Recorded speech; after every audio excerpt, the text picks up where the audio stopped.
From Lake Michigan to the Ohio River, and from the pocket back up to the corner.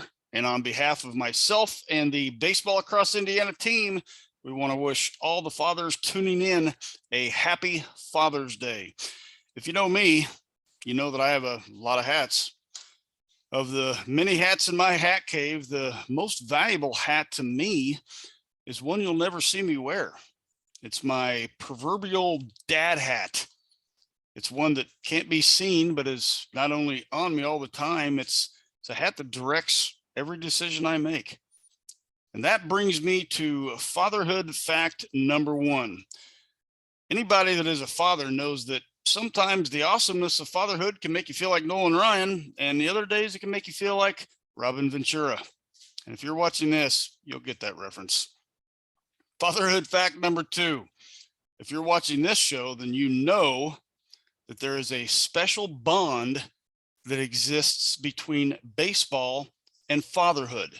And that is what we're going to talk about for the next 30 minutes.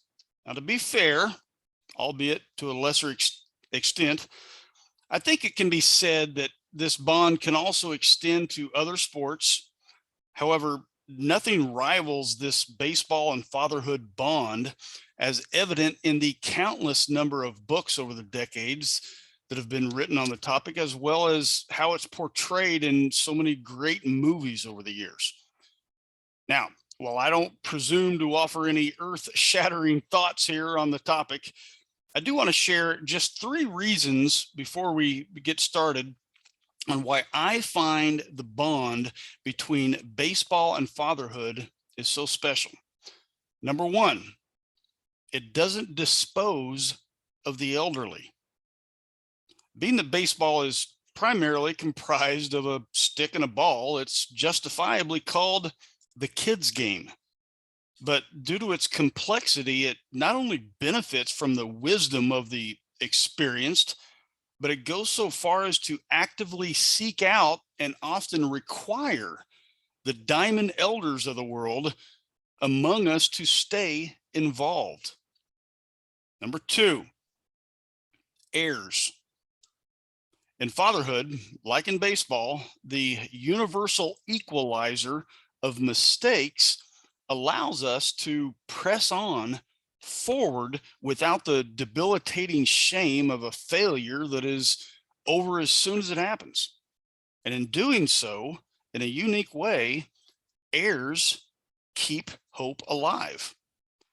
Number 3, it's fatherhood training 101 with options for advanced degrees.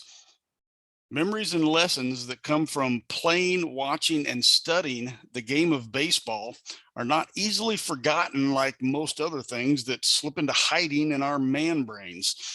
Life lessons that men derive from baseball are like that pocket knife your grandpa carries. No need to search for that wisdom. It's always handy, always reliable, and will always be useful. So, fatherhood and baseball. The first aspect of this heritage, and that's what it is, we're going to discuss is what I call the proud father. That's the dad who is not just proud of his son, he's proud for his son.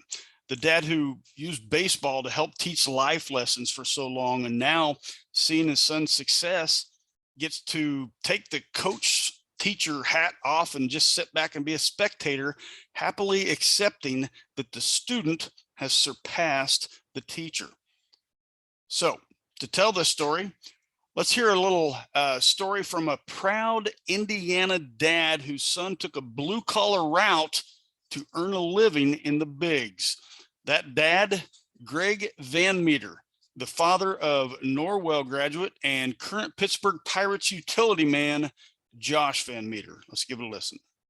I think the last 12-year-old moment I had where I was going insane was the last pitch of the 2021 season for the Arizona Diamondbacks. Josh had a walk-off homer to end the season for the Diamondbacks. And that was definitely a 12-year-old moment for me as his dad, because I was, of course, I was at home. I wasn't at the field, but to see him experience that and the pure joy of not just him, but his teammates. And what was the coolest thing about that was before he flipped his bat, he looked back at the dugout to see the reaction of his teammates. And just that whole episode was cool as a dad to see him experience that at the highest level of the game. Was just, I can't even describe it. So that was a huge moment. And there's been so many along the way. Of course, his debut was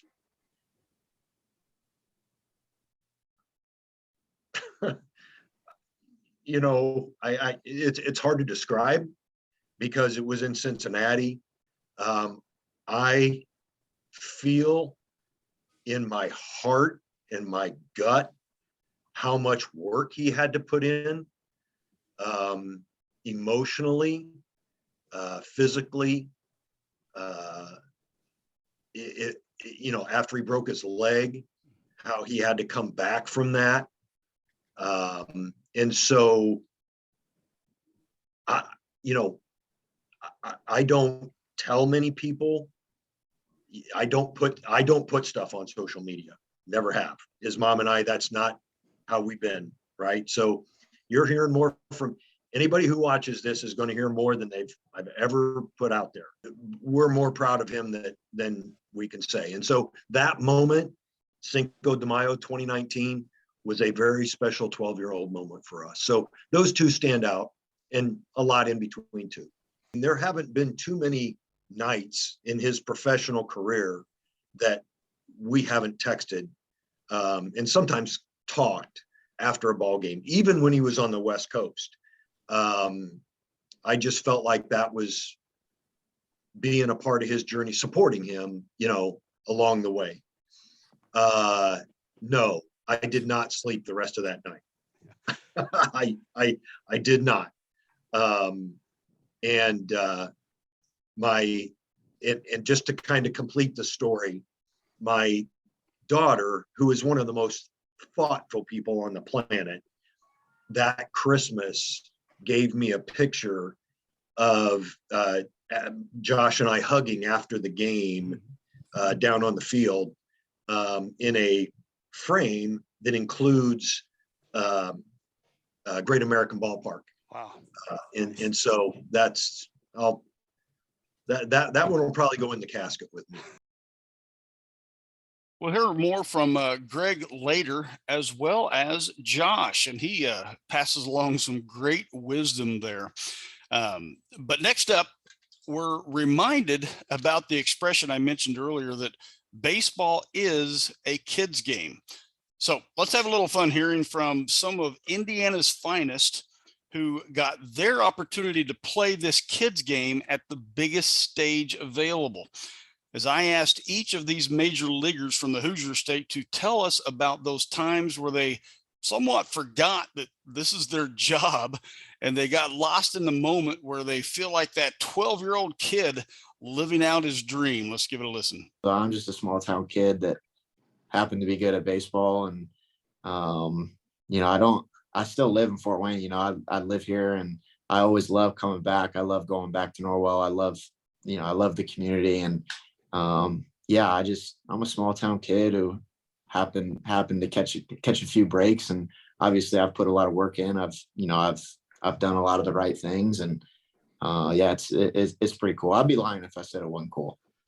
Every time you're out there, national anthem, I take a deep breath. I look around, whether it's gray skies or not a cloud in the sky. It's absolutely incredible because I think back to me being on the other side of those fences and watching, and it's something that, when bringing Jackson onto the field and bringing Camden onto the field and stuff, obviously they're young right now. They don't fully understand it, but one day they will. That, not everyone gets to touch a baseball diamond at stadiums like that.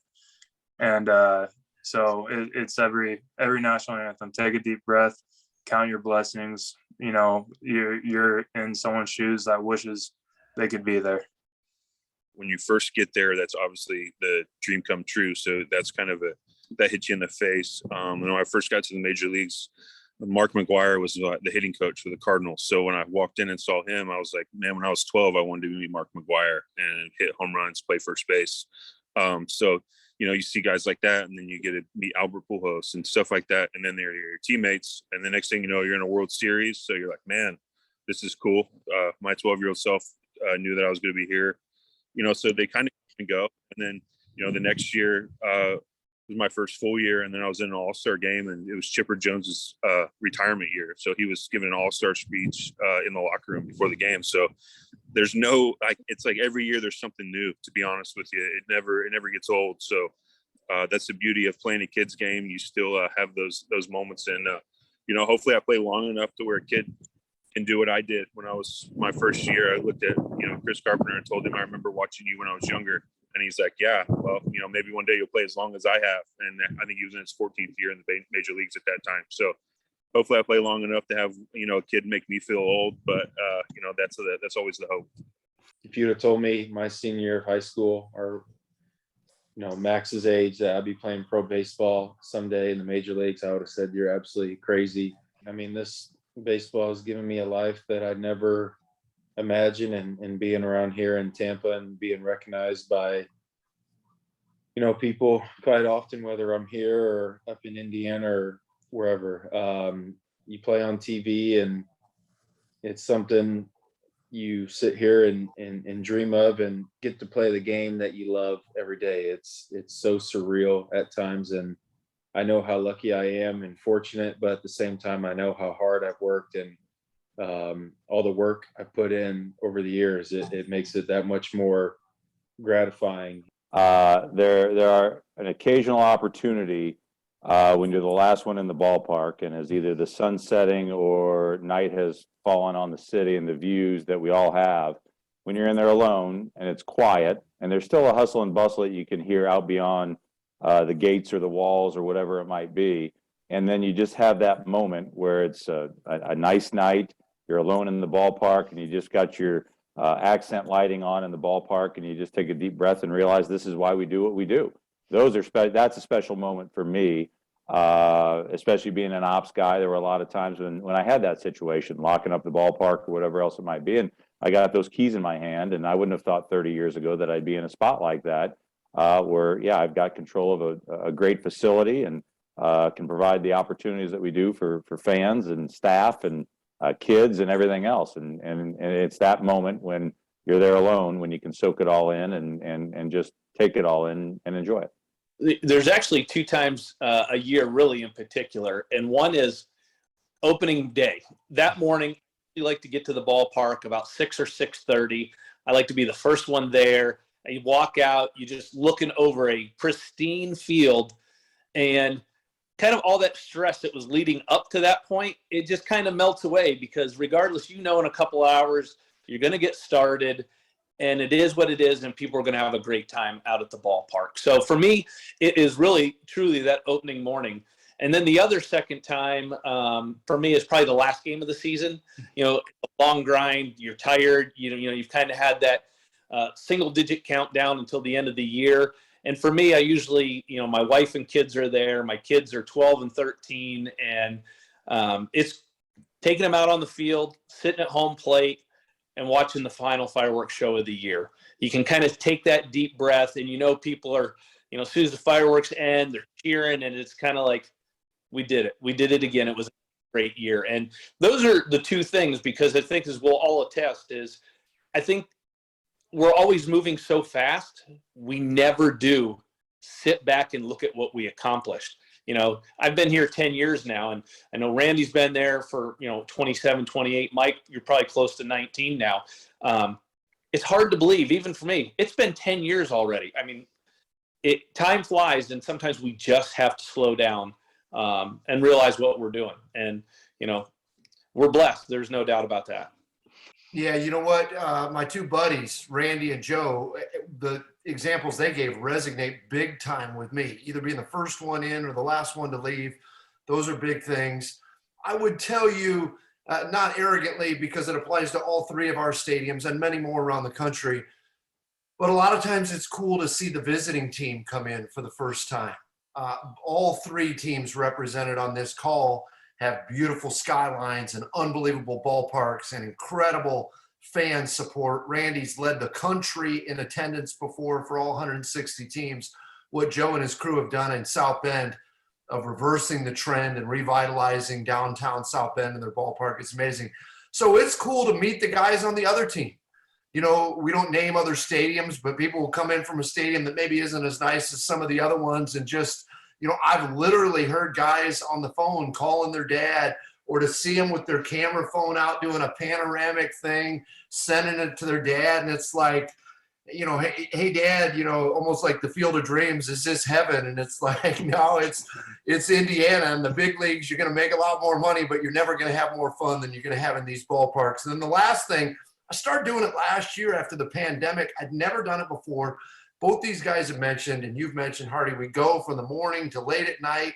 But last year, more often than not, I snuck away for 20 minutes during the day to go out and sit in a seat and watch BP for either team. I'd lose track of time, so I don't even know who's hitting when.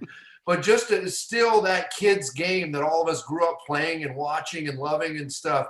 And watching these guys, Randy mentioned Tatis and Guerrero and those guys years ago, just bombing stuff off the building in left field. It's still neat to be a fan with that Field of Dreams mentality that, man, we get to work at a baseball park every day.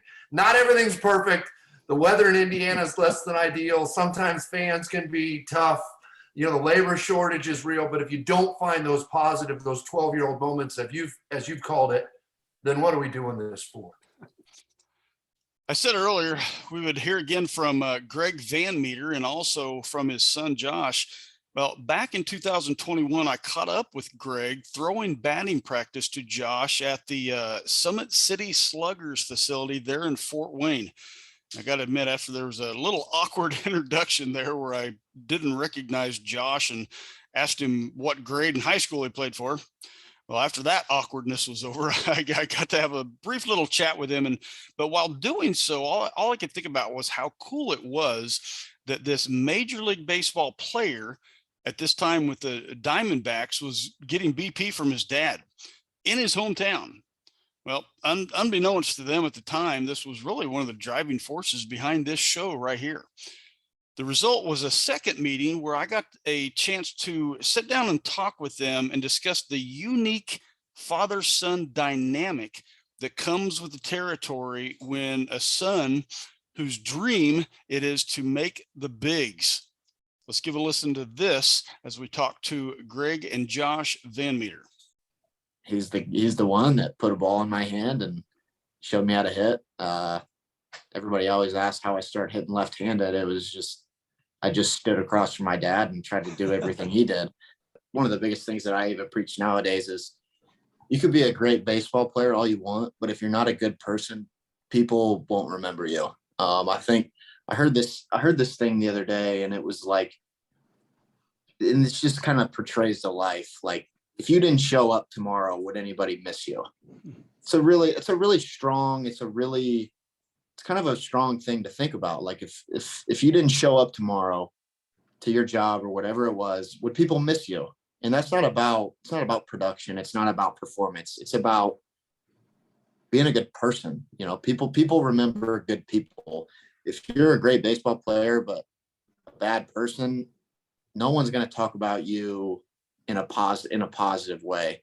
So I guess number one was just always being a good human being. You know, I think that's an important thing, especially in today's world, is like being a good person is the ultimate standard, right? Like, if you're just a bad person, like people aren't going to respect you. And that's one of the biggest things that you can have in this world is someone's respect. You know, one of the things that is probably maybe unique as far as our situation is, did dad have to push me? Yeah, he had to push me, but it was never forced, right? Like, it was never like, hey, we need to go hit, you know, or like, we need to go get work in. I guess one of the biggest things that kind of played into that was like goal setting. You know, when I got to be like 14, 15, when things kind of started to like started to churn, and like, you start to see your performance on the field and people start to talk. And that was one of the big things that really helped me, that dad sat me down one day, and we wrote out this list of goals, tangible goals, goals that seem far-fetched, short-term goals, long-term goals, all these things in the in-between. And I think that was one thing that really helped me. And I think what that does is it holds you accountable as well. I think accountability is one of the biggest things in sports. You got to have someone that can hold you accountable. You can tell everybody you work hard. But if you don't have somebody that kind of knows and holds you accountable, I think that can be bad. So yeah, there's so many things, but I think just being on time, I think, is a big thing that I learned from my parents. Punctuality is huge, not only in sports, but just in the business world. And dad's always been very positive. The only time he's really been negative is when I'm negative. And it's really just to hold me in check more than anything. The phone calls of, is like, I don't want to play. When you get those emotions, when you're in a hole and it's like, I don't want to play, I just want to give up. And, I think, your parents always know you better than everybody else. And they're always, when I'm in those situations, it's like, well, what are you going to do? Quit? What else are you going to do? And it's like, he's kind of right, like, and so, but I guess on the positive side, I do think you need both sides of it. Like, you need someone that's going to hold you accountable, but then you also need someone who's going to have your back. Right. And it's really up to that person to kind of figure that out. Like, I don't know the exact answer to that. I don't know what the perfect balance is. But, I do think even looking back, I think even after a bad game, I think what really stands out to me is more of the reaction after a bad game than a good game, right? Like, after a good game, it's easy. Everything's easy, right? Like, you have a great game. Like, there's really nothing to say. Like, you play well. Like, what are you going to say? Like, all you can really say is like, hey, great job. Proud of you. Keep it going.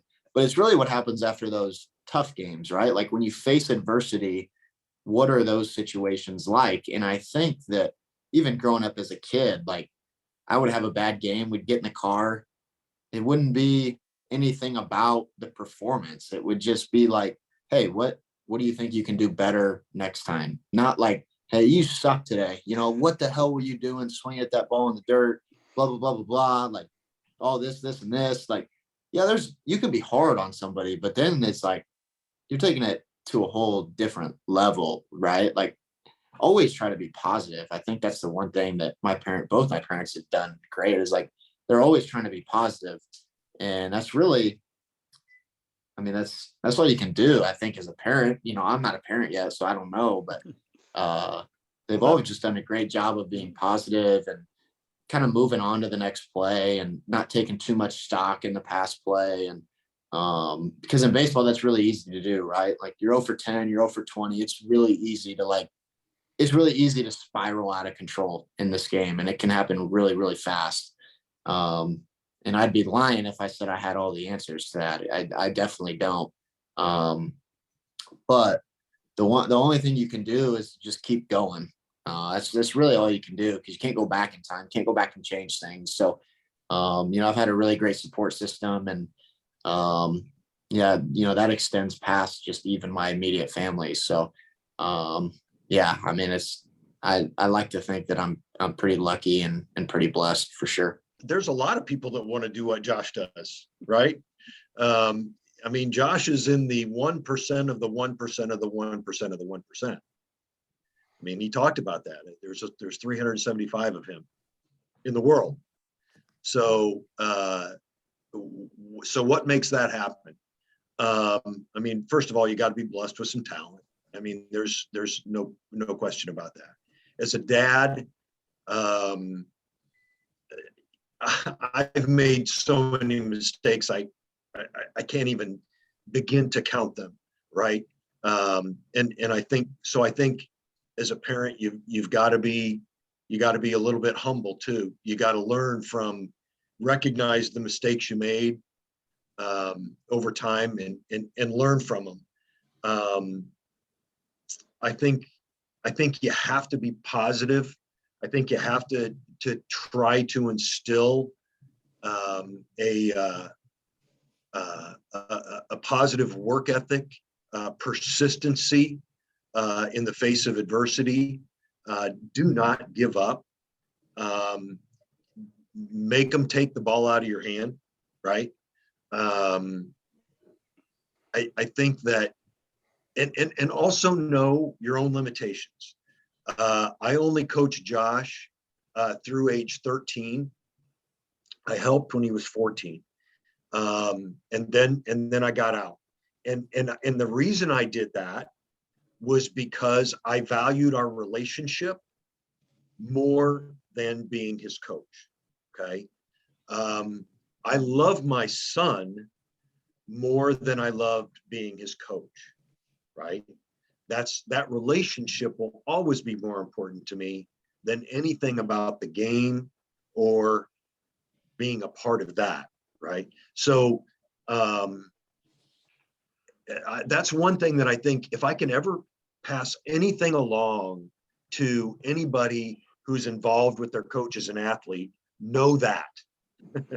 Know when to quit. Some people can coach their kids all the way through.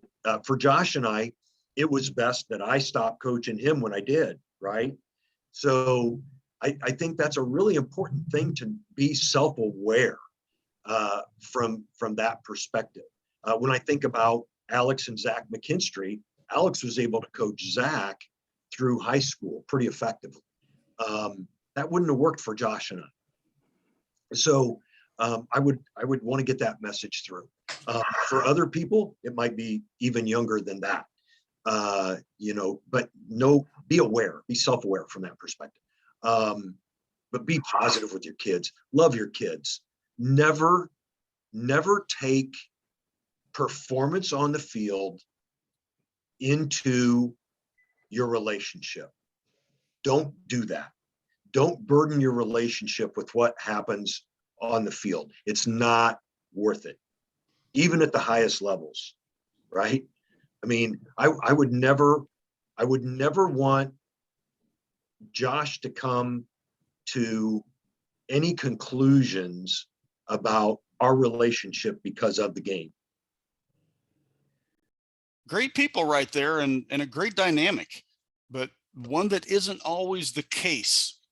And that brings us to our next topic. If you know me or you've seen any of our shows, you know that I'm a fan of youth baseball coaches. The reason why is simple. They are father figures. They are in the trenches of teaching our youth lessons that will lead them into being successful husbands and fathers of tomorrow. And in many cases, these coaches are the only fathers these kids have. As such, I say that the bond of baseball and fatherhood is no more perfectly exemplified than when a coach steps up to take on that role of father. Let's listen to a few examples from people I've talked to across Indiana. All of us and all the people that I know, that nobody apologizes for providing what we have done for our kids and sacrifices we've made and the things we've given them. That's not the problem. The problem is that we have a lot of kids who don't have us to stand up, and don't have parents and don't have people that can do that. And so to be able to provide those resources for them, I think is what we want to do. And that's the gap that we want to fill. And this day just is another point where we can raise awareness that there is a community of kids that love baseball, but they just do not have the same resources. And they're fighting with things like, I'm going home and I'm the man of the house and I'm 15 years old. I'm coming here and I don't have electricity in my house. I'm going here. My dad's incarcerated, and a mom is working at night trying to do this. And yet we're the rest of the world is out celebrating baseball at this game. And some of us are just saying, all we want to do is use it as a way to get to know you and to help you get a better life. And if we can get you to college, and I saw this in the other places, if you can get to college through this game, and not even necessarily with the game itself, you can go to college and not have and not play, but just we have connected through that. But go to college, come back to your community And I think that's what is exciting about this. And Jackie Robinson Day was a way for us to begin to connect and tell that story, and for other people, and to introduce the base to our larger community. But what I always tell my coaches in Little League, when you're coaching a Little League team, be somebody's dad. You need to be somebody's dad, because there are kids out there that need a dad, and they don't need you to rule over them, but they just need a hug every once in a while. It's too many times guys are afraid or worried about giving a kid a hug. Man, I'm a hugger. I go in the school and I hug kids left and right. And you got the 6'4", ended up being a 6'4" basketball player come up and give me a hug. Tough guy, tough football player, give me a hug, because that's what we did. And they need it sometimes, and I know the kids that need it, and those are the ones I really, really enjoyed coaching. And Jake is the reason why I still played baseball. I tried to quit my senior year because I wasn't getting any scholarship offers, got a few looks at basketball. So I didn't show up to the first practice because I was just wanting to do whatever got me to school for, scholarship money. And Jake called me in his office when he was vice principal and spent a whole day talking to me, letting me know, and we had 14 seniors, I think, on that team. So he was like, look, you also owe it to them, like not just yourself, but you owe it to them to finish with them. You've been playing since you moved out here with them. So, and he told me, he's like, look, you got something special. You can do something. Like, you should definitely talk to Matt Kennedy and, try to see what can come about it. And next thing you know, one thing led to another, and now here I am. So I got to thank Jake for that, because he saw something in me and he said, what are you doing? I had the best. If I didn't have Coach Ken Schreiber from LaPorte as my coach, I'm not sure I'd be here today. He was my baseball coach and defensive backfield coach. He was disciplined, and you kind of didn't like him a little bit there because he was so hard on you, and that's why I have an all-star today from him. Thank you, Schreiber. But when you go to college, when I went to college, I realized I had the best at LaPorte. So my goal was to come back to be a coach for LaPorte Slicers, and eventually I did. Got hired there and coached for Schreiber for 7 years and became best friends. He taught me about organization, enthusiasm, selling your program, being in the community, and represent your family name the right way. And I think I've done that, and it's all because of him. When I was a rookie in Miami, I actually got lucky, and Mike Dunn let me live with him and his family. It wasn't just him, it was his family as well. And, I'd see him have a tough game. And we'd come home, I'd be in the car with him, and we'd just be talking about what happened. And, he's telling me how I can learn from it, how he's learning from it. And then he'd get home, and his kids would have no idea that he just had a terrible day at work. He would just sit there, love on his kids, love on his wife, like nothing ever happened. And they'd go to bed, and, he told me, he's like, look, you can't bring any of that work home with you. Like, when you're at the field, it's business at the field. But once when you leave, you're a father, you're a husband, you're someone's friend. You're not at the field. Like, you have other responsibilities as well. And, that's always stuck with me. And it's so true. When you're working on your craft, work on your craft and have like I said, be present, do that. But once when you leave and you're with your family, you're a father now and you're a husband. So be present and be a father and a husband. So that's kind of been something that stuck with me. And I'm very, I've made some amazing friends in this business. There's always that player or two that you got to corral down the side and not be in his ear about not feeling the ground ball the right way. Understand that his home life might not be the best, and I'm here for them. I'll do anything for them. I've had players come to my house. I've had players come to the field that need somebody to talk to, and that's the kind of leadership that I feel I have and want them to have down the road to be success in life as well. That you're not by yourself, you're not on your own. We're here for you. Our chant at the end of every practice is family, and I truly believe in that. those were good specific examples of coaches wearing that dad hat, or even teammates in one of Nick Whitgren's examples. In my baseball travels across the state over the last 3 years, I came across one example after another of coaches who were good men who were answering the call to fill the void from an absent father. So next, I want to give you just a small example of the many I've talked to, and to do it really for two reasons. Number one, really to spread the message that our kids under the leadership of baseball coaches across Indiana are in good hands. Number two, though, to tip my cap to all the coaches of any sport, that your value goes way beyond your win-loss record. I know that's kind of cliche and you hear it before, but you need to hear it again. Your value goes way beyond your win-loss record. To you good men like this, small example we're getting ready to watch, well done, stay the course. Let's give it a listen. Let's create a leadership class to teach our kids how to lead, not only for our program, but that carries on in life with them. And that skill has gone away a little bit with our society today, not just kids.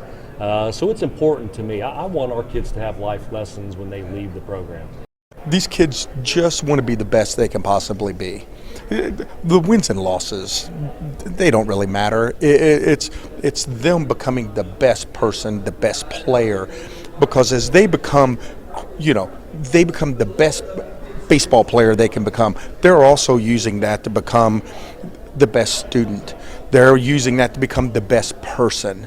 And, we have all kinds of life lessons that we talk about all the time. We're developing young men, and that's one of the big things I want to teach is not what we only do on the baseball field, is what we do outside of the field, what we do in the classroom, what we do at the grocery store, stuff like that. Is kind of what I established, is just teaching these boys how to be men. At the end of the day, we're all going to be a part of a family at some point, or a part of a team, whether it be at work or in the house or at home. And just kind of teaching guys that it's not always about you. And how can you walk alongside the guy next to you and compete for them, even when things aren't going your way or aren't going the way you want them to go. Baseball is a great game about talking about life. It relates to real life situations as well. If you're on time, think about going to work. You got to be on time. You want to move up the ladder with your job.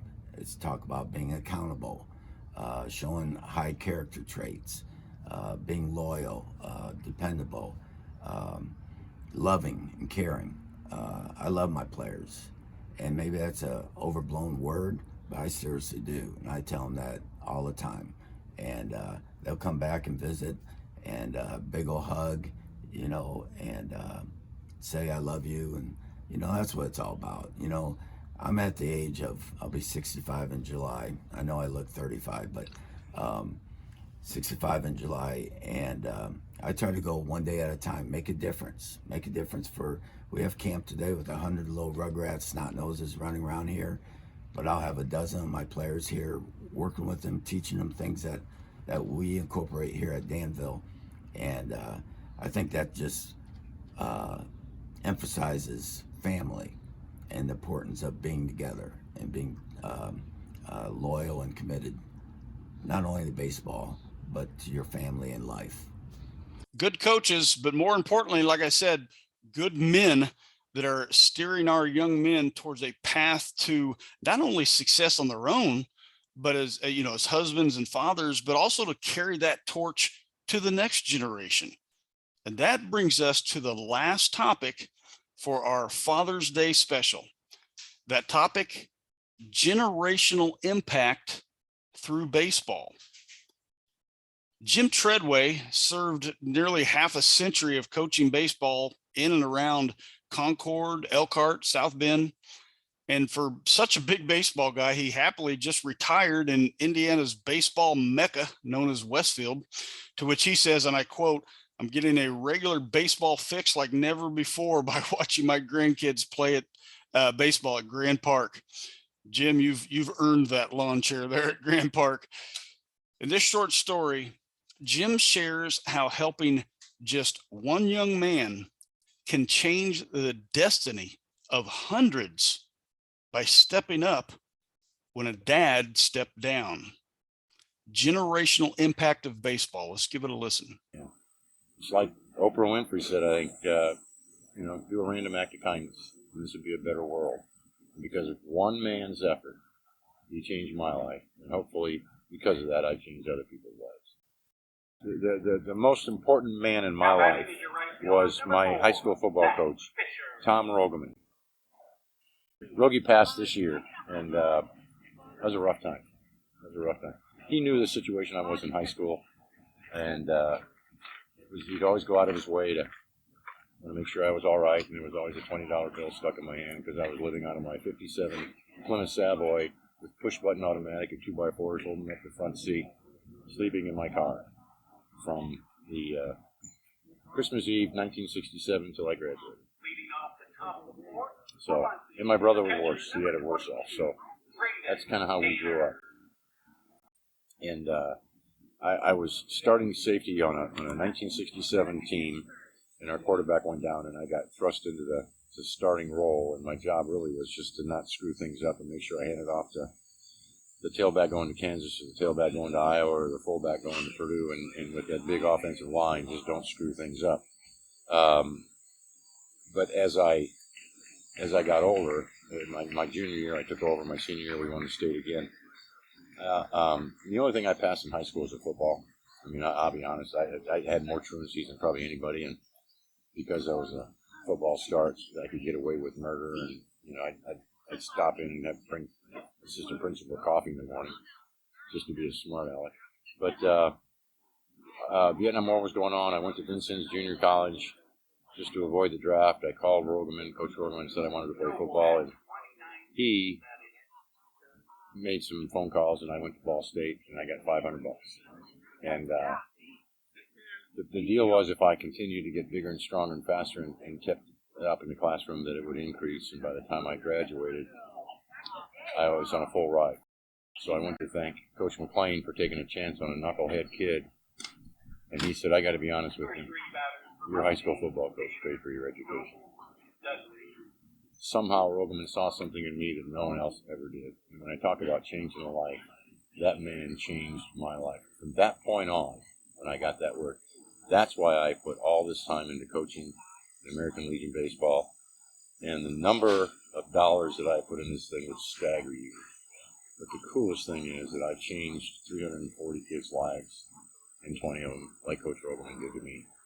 And to see what we have today is mind-boggling. It's just, so it's a great story. It's a great life. I wouldn't change a thing. It's maybe who I am. When Jim told me that story, my jaw dropped, and I'll be honest, we almost had to pull the tarps on the interview for a rain delay. When someone does something so special for you, especially at that level, and completely selfless, they were completely silent about it. Not only does it impact the one person the act was done for, but it impacts everyone around them and his descendants. And because this type of act will naturally change any good man's whole worldview, he will in turn pay it forward to even more. If you want this concept to hit home, here's an example for you. Watch the movie Saving Private Ryan, where at the end of the movie, the then elder Private Ryan is looking at the graves of all the men who died trying to save him. He looks at his wife in tears and says, "Tell me I've lived a good life. Tell me I've earned this." That's that pay it forward when someone pays it to you at such a level. In closing, I'll just add one more thing. And I'm speaking to coaches tuning into this. Stories like Jim Treadway's are a rare level of special home run. And listen to this. If all you have is a bunt left in the tank, then square that sucker up, run a dime down the chalk, and be proud of it. What you do matters. Happy Father's Day.